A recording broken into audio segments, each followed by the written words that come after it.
An 18-year-old athlete travels to a remote, uninhabited island for a 4th of July party.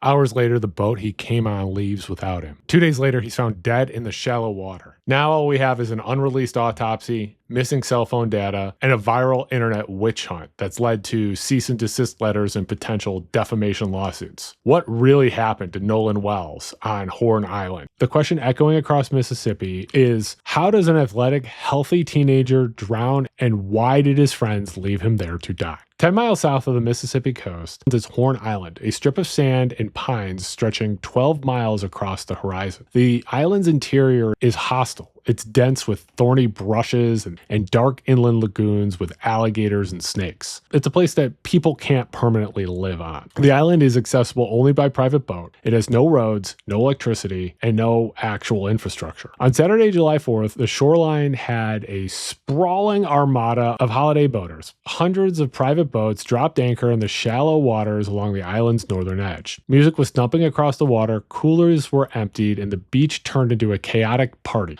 And among the crowd was 18-year-old Nolan Wells, a college freshman and athlete from Ocean Springs, Mississippi. He arrived on a small private boat, stepping into the water alongside a group of friends to celebrate the 4th of July. Photographs uploaded to social media by his mother that morning captured the group on the back of the boat. Nolan, wearing blue swim trunks and dark sunglasses, posed with 3 white men, a beer in hand, smiling into the glare of the sun. It looked like the beginning of a great day on the Gulf Coast. But hours later, the boat that brought Nolan to Horn Island went back to the mainland. The 3 friends were on board. Nolan was not. His body would be discovered in the Gulf waters 2 days later, and it's ignited a fierce, racially charged firestorm across the deep south. It's triggered a massive investigation, spawned digital vigilantism, and drawn the heavyweight legal machinery of civil rights attorney Ben Crump to Jackson County. Local authorities insist that they're following the evidence, but the evidence is a fractured mess of viral beach brawl videos, conflicting witness statements, and a cell phone left sitting on the departing boat. Nolan was 6'1" and weighed approximately 180 pounds. He was athletic, a dominant multi-sport athlete, and a big part of the football program. He was just 1 month shy of his 19th birthday. His mother, Christine Wansley, and his father, Elmore Wansley, would say that Nolan was a special soul. On the morning of the July 4th trip, Nolan's personality was on full display. He crossed paths with his 17-year-old best friend, Javon Williams, at the Lake Mars boat launch in Ocean Springs. Williams was supposed to ride on the same boat as Nolan, but the boat was too full. Another childhood friend, Trace Carter, spoke to Nolan shortly before the boat left. He would say,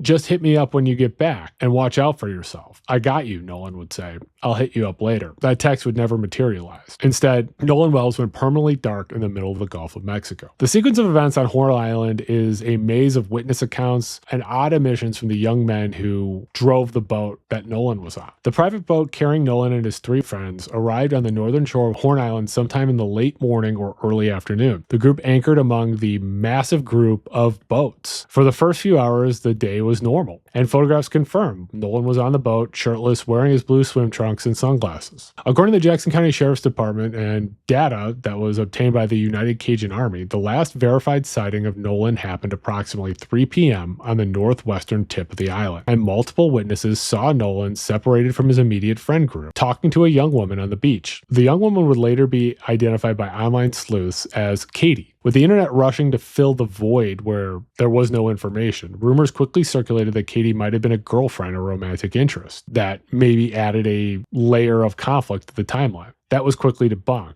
Katie's mother would go to social media and state that Katie was indeed on the island and had spent time talking to Nolan that afternoon. However, she stated that Katie and Nolan eventually parted ways and her daughter had absolutely no knowledge of what happened to him afterward. Law enforcement has not identified Katie as a suspect or a person of interest, saying that she's merely one of the last individuals to interact with Nolan outside of his immediate friend circle. What happened after Nolan walked away from Katie remains a black hole. Sometime in the late afternoon, the 3 friends who brought Nolan to the island decided to leave. They pulled their anchor and boated away from the shoreline. Jackson County Sheriff John Ledbetter would state, "From the people we've talked to, it sounds like he chose to stay on the island, assuming that he was going to ride back to the mainland with someone else." And That makes sense. A teenager choosing to catch a ride with another boat makes sense in the type of party hopping environment this was. There is a strange discrepancy. When the friends returned to the mainland, Nolan's cell phone was still on their boat. Nolan's cell phone was the only mechanism that Nolan could get a secondary ride home, locate friends in the crowd,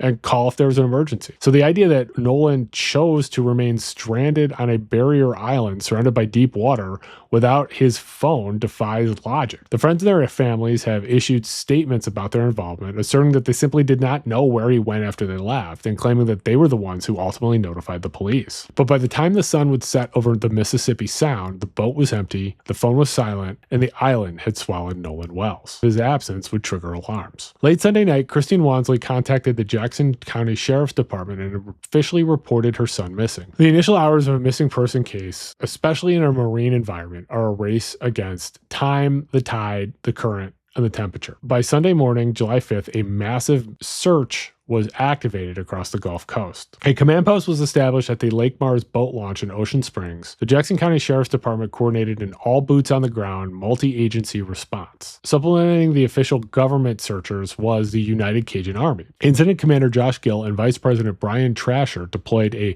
fleet of volunteer boat crews and aerial drones, sweeping the waters between Horn Island and the neighboring Ship Island. The initial theories were that Nolan might have wandered away from the beach party, perhaps walking inland towards one of the island's freshwater lagoons to get some shade or go to the bathroom. Ground searchers would abandon this theory, though. It's overgrown with cactuses and thorny brush, and Nolan was barefoot at the time. So search coordinators concluded that it was impossible for him to have walked through the island's interior without severely cutting his feet and leaving an obvious blood trail. This narrowed the search. Nolan had to be on the shoreline or he had to be in the water. The mayor issued public pleas begging anyone who had been on the water to review their photographs and report any sightings. Christine Wansley used her Facebook page, turning it into a digital dispatch center, begging boaters for video footage and praying for a miracle. "We have so many questions," she wrote. "Our hearts are breaking. We keep waiting for Nolan to walk through that door with his beautiful smile and a joke." The miracle wouldn't happen. On Monday, July 6, 2026, at approximately 8:45 a.m., a United States National Park Service ranger patrolling the far northwestern tip of Horn Island spotted a shape in the shallow water just offshore. Recovery teams arrived. They pulled the remains of a young black male from the Gulf. He was wearing blue swim trunks. Jackson County Sheriff John Ledbetter addressed the media afterward, confirming that the body matches the description of Nolan Wells. The remains were transported back to the mainland, where family and friends had gathered at the Lake Mars boat launch to watch the recovery vessels arrive. While the Jackson County coroner stated that they were awaiting formal DNA and dental record analysis to satisfy the state protocols, the reality was there was no reason to believe it was not him. By late Monday, the United Cajun Navy published a somber update calling off all search and rescue operations. Hours later, Christine Wansley would log onto Facebook and type the words that ended the manhunt and started a war. "His father, our family, friends, and I are absolutely devastated," she wrote. "I ask that you please give me and my family time to grieve." The search was over, but the digital autopsy was just beginning.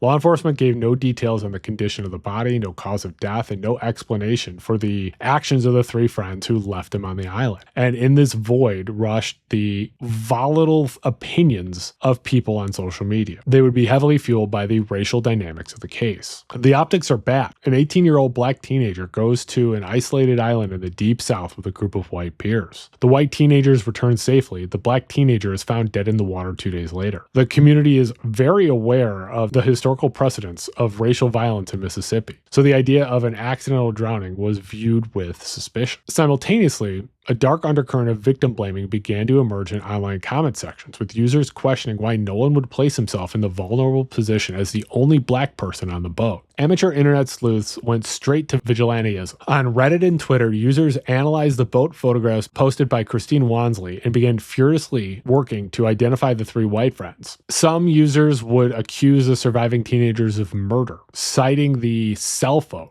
as proof of malice. Others pushed back, arguing that the chaotic, alcohol-soaked environment of a July 4th boat tie-up could easily result in accidental separations. saying that Nolan might have genuinely intended to ride back with another group only for some sort of accident to happen. As the Walmsley family navigated their grief, a family friend launched an official GoFundMe campaign to cover funeral and memorial expenses. The fundraiser struck a chord nationwide. The campaign collected donations going from 14,000 to over 97,000 in a matter of days. The internet was screaming for an explanation, and then a video surfaced that threatened to blow the entire investigation wide open. In the days following the recovery of Nolan's body, a video began circulating across social media. The footage was shot on a cell phone and captures a chaotic scene on the shorelines of Horn Island, supposedly recorded on the afternoon of July 4th. The video shows a charged, tense, physical and verbal argument involving several individuals near the water's edge. The audio is muddled by the wind and the crowd, but it's clearly an aggressive situation. Within hours of the upload, the internet reached a consensus. The video was a missing link. People would speculate that the confrontation involved Nolan Wells or his friends capturing the inciting incident that led to his death. The sudden explosion of the footage forced the sheriff's department to break their silence, and the sheriff confirmed to the press that the investigators were analyzing the viral video as part of the ongoing death investigation. However, they would state that authorities had not verified the authenticity of the footage, the timestamp, or the identity of the people involved, and specifically confirmed that there was no evidence linking the people in the video to Nolan Wells or the three friends who left him on the island. The sheriff would plead with the community to stop circulating unverified rumors that could taint witness testimonies or compromise the integrity of the investigation. The sheriff's department would request that anybody in possession of photos or videos taken at the northwest tip of Horn Island on July 4th submit them directly to investigators. They were particularly interested in footage documenting any arguments, disturbances, or unusual activity. But for the family of Nolan Wells, the pace of the local sheriff's department was no longer sufficient. They'd watched the internet dissect their son's final hours, watched the friends who had left him remain insulated, and they knew that in the state of Mississippi, justice rarely volunteers itself. So they decided to bring in the heavy artillery. On Tuesday, July 7th, 2026, the Walmsley family announced they had retained the services of renowned civil rights attorney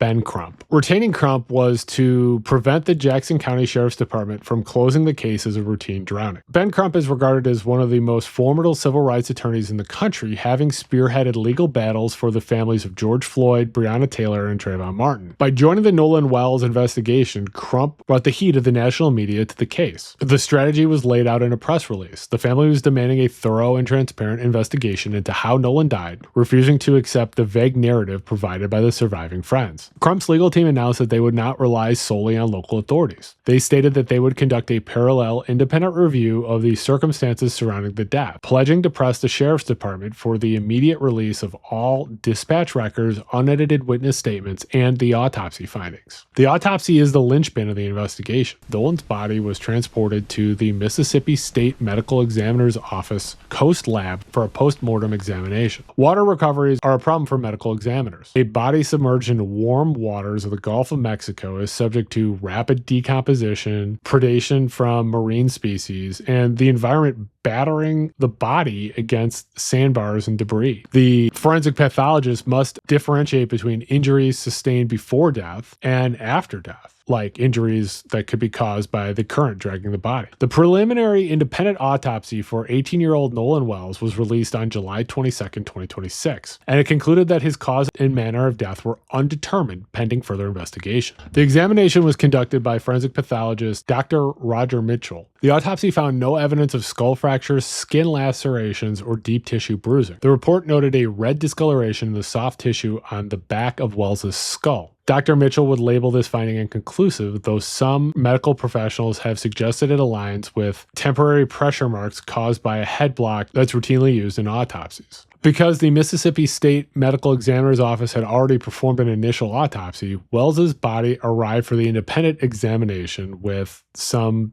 issues. Key internal organs and the internal neck structures were not provided. Because it was missing the organs and the internal neck structures, it was impossible for a pathologist to determine whether Wells had suffered a neck injury prior to his death or if water had entered his lungs. The condition of the body also made the ability to assess bruising difficult because of decomposition. Dr. Mitchell would state in the report that he cannot rule out if any intervening non-accidental factors contributed to or caused Nolan's death. The official autopsy report from the state of Mississippi has not yet been released because authorities are awaiting pending toxicology autopsy results. The sheriff stated in an interview with ABC News that his investigators currently suspect that Nolan drowned. He has stated that there's no information that we have right now that would lead us to believe that a crime occurred. And he also said that the friends that were on the island with Nolan have been interviewed and are fully cooperating with the investigation. Until the official autopsy results are unsealed, the case will remain suspended in forensic purgatory. And while all this goes on, Nolan's parents, Christine and Elmore, are trapped in the midst of a public tragedy, waiting for science to explain how their son died. For now, the truth of what happened on the blinding white sands of Horn Island belongs only to him, whoever was standing with him on the shoreline, and to the dark, churning currents of the Gulf. Please stay spooky.